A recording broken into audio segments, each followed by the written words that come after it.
Assalamualaikum warahmatullahi wabarakatuh. Waalaikumsalam warahmatullahi wabarakatuh.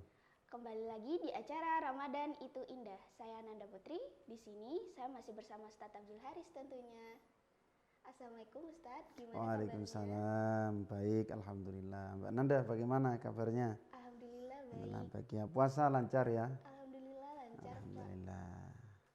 Oke Mbak Nanda, hari ini kita membahas tentang pendidikan terbaik untuk anak.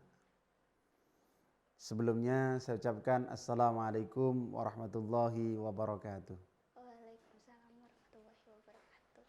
Bismillah, innal hamdalillah, salatan wa salaman ala Rasulillah Muhammad ibn Abdullah wa ala alihi wa sahbihi wa mawalah. Saudara-saudaraku yang dirahmati oleh Allah, alhamdulillah pada hari ini kita sudah masuk pada puasa hari ke-6. Alhamdulillah selalu diberikan kelancaran oleh Allah dan semoga seterusnya sampai di hari ke-30 kita diberikan kekuatan, diberikan kesehatan oleh Allah Subhanahu wa taala sehingga kita dapat melaksanakan ibadah puasa maupun ibadah-ibadah yang lain, baik ibadah yang wajib maupun ibadah yang sunnah di bulan Ramadan ini dengan penuh keistiqomahan dan juga penuh ketaatan kepada Allah Subhanahu wa taala. Para hadirin yang dirahmati oleh Allah dan juga Mbak Nanda, pada hari ini kita membahas tentang pendidikan terbaik untuk anak. Yang pertama adalah hubbi nabiyikum, cinta kepada nabinya. Jangan sampai anak-anak kita itu tidak kenal siapa nabinya. Mbak Nanda, nabinya siapa? Nabi Muhammad sallallahu alaihi wasallam. Artinya kita ajari anak-anak kita sholawat. Kalau zaman dahulu, zaman Ustadz Haris masih kecil itu, di desa-desa itu anak-anak kecil itu diajak untuk sholawat di masjid. Maka banyak, jadi masih kecil itu kita hafal sholawat nariyah, sholawat banyak sekali, sholawat badar dan lain sebagainya. Nah, dalam rangka pembacaan sholawat ini itu memang penting ditanamkan kepada anak kita. Sholawat itu adalah salah satu atau satu-satunya ibadah atau satu-satunya bacaan yang tidak pernah ditolak oleh Allah. Kalau sholat itu ada syarat-syaratnya tertentu. Kalau puasa juga ada syarat-syaratnya tertentu. Tapi kalau untuk sholawat mau dibaca dengan biasa, yang pendek itu ada Allahumma sholli ala Sayyidina Muhammad. Atau yang paling panjang dengan lagu mungkin misal. Itu tidak ada aturan yang mengikat. Jadi bagaimanapun cara kita membaca sholawat, maka akan diterima oleh Allah dan akan dijawab oleh Rasulullah Sallallahu Alaihi Wasallam. Satu contoh kita baca sholawat sehari, sholawat biasa Allahumma sholli ala Muhammad, diterima oleh Allah Subhanahu Wa Taala. Kemudian yang kedua, misal kita baca dengan lagu. Salatullah salamullahi ala taha rasulillah salatullah salamullahi ala yasin habibillah. Lah, bagaimanapun cara membaca sholawat itu akan diterima oleh Allah. Bahkan sekarang kan banyak dibuat ada pakai hadroh dan lain sebagainya itu. Nah, itu satu seni di dalam pembacaan sholawat dan tidak akan ditolak oleh Allah. Pasti akan diterima seperti itu. Dan pahala membaca sholawat ini berlipat ganda. Rasulullah Sallallahu Alaihi Wasallam bersabda, "Man shalla alayya salatan wahidan." Barang siapa yang bersolawat kepadaku satu kali dalam satu hari, sallallahu alaihi biha asran, maka Allah akan membalas dengan pahala 10. Man shalla alayya asron, dan barang siapa yang bersalawat kepadaku 10 kali, kata Rasulullah, maka Allah akan balas pahalanya 100 kali. Wa man shalla alayya mi'atan sallallahu alaihi biha alfan. Dan barang siapa yang bersalawat kepadaku 100 kali, maka Allah akan membalas pahalanya 1000 kali. Wa man shalla alayya alfan, dan barang siapa yang bersalawat kepadaku 1000 kali dalam sehari, kata Rasulullah, haramallahu jasadahu 'alan nar. Maka haram jasadnya menyentuh api neraka. Itu satu bukti bahwa sholawat kepada Rasulullah itu tidak ada ruginya. Jadi kita mengenalkan kepada anak kita sholawat, kemudian anak kita juga melakukan, maka orang tua juga akan mendapatkan pahalanya. Man dalla ala khairin falahu mithlu ajri fa'ilihi. Dan barang siapa yang mengajarkan atau menuntun seseorang kepada kebaikan, maka dia akan mendapat pahala seperti orang yang mengerjakan. Jadi pendidikan yang diberikan oleh orang tua kepada anaknya, pendidikan yang terbaik, pendidikan yang sesuai dengan agama kita, sebenarnya kembalinya kepada diri kita sendiri sebagai orang tua. Jadi ketika anak melakukan hal yang baik, orang tua juga akan mendapatkan pahalanya. Kemudian yang kedua adalah cinta kepada keluarganya Nabi. Harus dikenalkan siapa orang tuanya Nabi, siapa istrinya Nabi, siapa anaknya Nabi, dan lain sebagainya, dan para sahabatnya. Sekarang itu kan ada lagu itu kan, Abdullah nama ayahnya, Aminah ibundanya, Abdul Muthalib kakeknya, Abu Thalib pamannya. Mbak Nanda hafal itu? Nah, harus hafal. Khadijah istri setia, Fatimah putri tercinta, semua bernasab mulia, dari Quraisy ternama. Nah, jadi itu harus kita kenalkan kepada anak kita. Sekarang sudah banyak media yang bisa kita gunakan, yang bisa dimanfaatkan oleh orang tua untuk mengenalkan anak-anaknya terhadap Nabi maupun keluarga Nabi. Sudah dari lagu, ya itu semuanya baik. Kita menggunakan Kita menggunakan media yang ada itu, yang penting kita gunakan yang terbaik. Kita gunakan untuk hal-hal yang baik, hal-hal yang positif. Kemudian yang ketiga adalah watil Quran. Ini adalah pendidikan yang utama dan yang paling utama harus diberikan oleh orang tua sebelum memberikan pendidikan-pendidikan yang lain.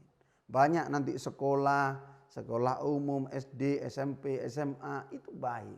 Tapi jangan sampai pendidikan yang utama ini, yaitu pendidikan agama, jangan sampai dikesampingkan. Harus juga sama-sama jalan. Yang ketiga tadi adalah pendidikan yaitu untuk membaca Al-Quran. Anak-anak kita harus kita ajari membaca Al-Quran. Karena apa? Karena Al-Quran itu adalah pedoman bagi kehidupannya kelak. Sebagaimana dalam Quran surat Al-Baqarah itu, dalikal kitabu la raiba fi hudan lil muttaqin. Kitab ini tidak ada keraguan di dalamnya. Untuk apa Al-Quran diturunkan? Hudan lil muttaqin. Yaitu untuk petunjuk bagi orang Islam, orang yang bertakwa. Maka sangat penting orang tua mengenalkan Al-Quran, mengajarkan bacaan Al-Quran terhadap anaknya. Ustadz, misal orang tua tidak mampu untuk mengajarinya gimana? Banyak guru-guru ngaji, ustadz-ustadz di musola, di masjid, di pondok pesantren. Kita salurkan anak-anak kita ke sana ketika orang tua tidak bisa mengajarkan. Akan tetapi, ini saran ustadz, kalau kita punya anak, bagi hadirin yang punya anak kecil, usahakan untuk surat Al-Fatihah jangan sampai bisa dari orang lain. Kenapa? Karena surat Al-Fatihah adalah surat yang sering dibaca oleh anak. Ketika kita sholat, membaca Al-Fatihah. Ketika kita mau melakukan sesuatu, membaca Al-Fatihah. Ketika kita mau belajar, juga membaca Al-Fatihah. Melakukan setiap sesuatu, kita membaca Al-Fatihah. Minimal di ayat yang pertama, yaitu Bismillahirrahmanirrahim. Alhamdulillahirabbil alamin. Jadi harus selalu kita baca. Mungkin langsung Banda. Saya mau bertanya nih Ustadz, di zaman sekarang ini kan banyak nih orang tua yang kurang bisa untuk mendidik anaknya. Artinya mendidik ya bukan kurang bisa, akan tetapi mungkin sedikit salah jalan seperti itu ya, atau karena memang ketidaktahuan dari orang tua. Maka sebenarnya orang tua itu juga, kita itu belajar, kata Rasulullah, utlubul ilma minal mahdi ilal lahdi. Tuntutlah ilmu mulai kamu dari buayan ibu sampai ke liang lahat. Dalam artian ketika kita menuntut ilmu itu tidak ada batas waktu. Batas waktu terakhir kita menuntut ilmu itu adalah ketika kita masuk ke liang lahat. Nah, sebagai orang tua yang belum mengetahui cara mendidik anak dengan baik, ya harus belajar. Ya, seperti itu. Sekarang banyak, ya mungkin bukan salah, ya mungkin karena ketidaktahuan orang tua sehingga mendidiknya kurang mengarah atau kurang fokus terhadap pendidikan agamanya. Atau terkadang pendidikan umum yang didahulukan, sekolah, dan sekolah, tapi agamanya tidak ditekankan seperti itu.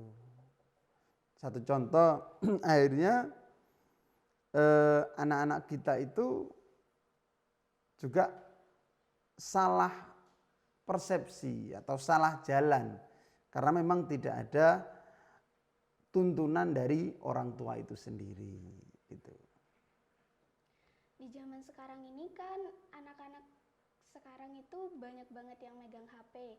SD sekarang sudah megang HP, TK sekarang sudah megang HP. Betul. Alasan dari orang tua supaya tidak rewel, supaya tidak keluar rumah. Ya. Seperti itu, Ustaz, gimana cara? Itu namanya sekarang juga sudah banyak ya. Namanya itu FOMO. Apa itu FOMO? Yaitu kecanduan atau kecanduan terhadap gadget. Penyalahgunaan penggunaan gadget. Banyak anak-anak kita masih kecil itu sudah pegang HP. Dan bahkan lebih pintar daripada orang tuanya. Nah, itu yang harusnya orang tua itu lebih kreatif dalam mendidik anak. Jangan sampai dia hanya terfokus pada HP saja. Karena itu juga akan mengganggu nanti perkembangan anak itu sendiri. Ya, termasuk juga mengganggu kesehatannya. Kecanduan itu kan tidak baik. Ya.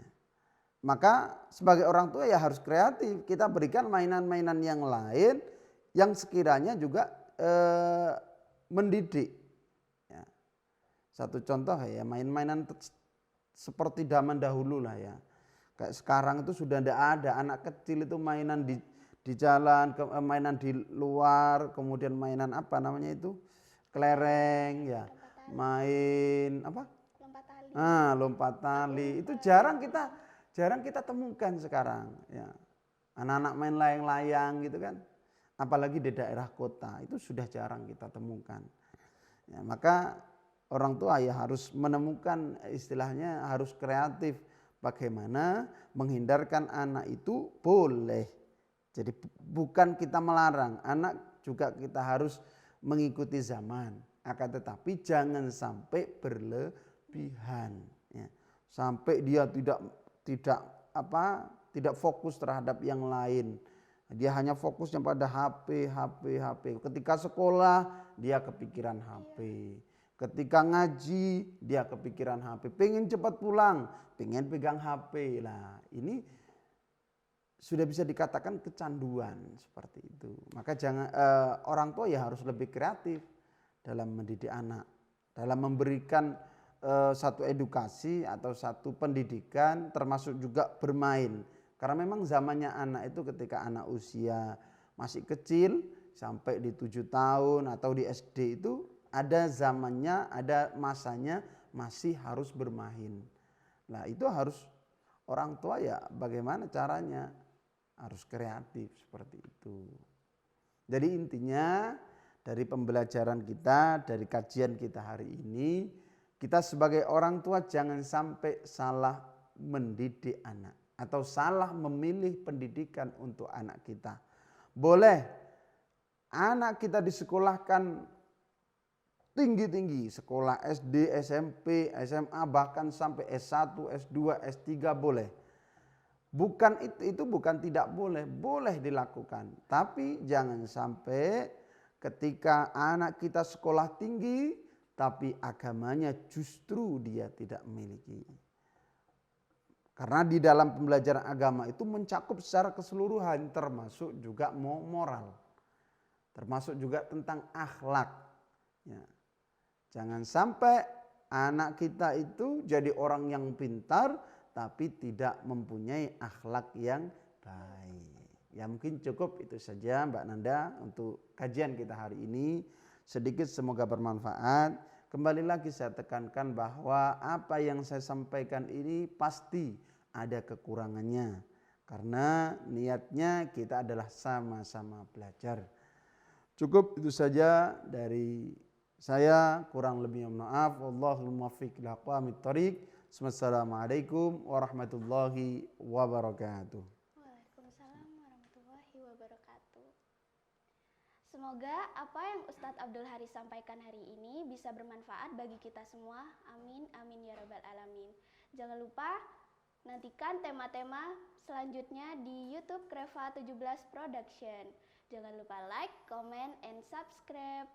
Wassalamualaikum warahmatullahi wabarakatuh.